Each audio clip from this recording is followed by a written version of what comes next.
54 départements sont placés sous couvre-feu depuis minuit. La mesure a été étendue. Elle concerne désormais 2/3 des Français. Des habitants contraints de rentrer chez eux à 21h pour éviter les regroupements en soirée.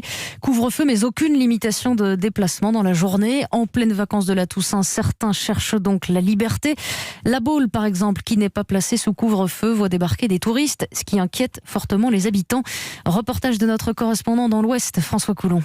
Le nouveau maire Les Républicains de la Baule, Franck Louvrier, a fait de la lutte contre le Covid son obsession en créant une cellule de veille sanitaire locale, une dizaine de victimes du virus recensées, mais peut-être sensiblement plus dès ce week-end. Il va y avoir plus de monde, notamment venant des départements limitrophes qui sont touchés par le couvre-feu. Bien sûr qu'il y a un risque. Nous avons le nez sur le guidon des cas de Covid et s'il y a une éventuelle poussée de fièvre, nous prendrons des mesures plus drastiques. Ces migrants du Covid donnent la frousse à une frange plutôt âgée de la population bauloise, plus vulnérable, Dominique. À partir du moment où ils débarquent en zone bord de mer, c'est festif, on oublie les règles. Ça vous fait peur, c'est un peu ? Ça affole beaucoup de personnes. On ne se regroupe pas à 15 pour déjeuner. Les fêtes à 10, on dort tous ensemble, il faut les abandonner parce que c'est le développement des foyers. Le masque est obligatoire ici depuis 8 jours sur l'ensemble de la commune, y compris sur la plage de 9 km. C'est le b.a.-ba pour Nadine.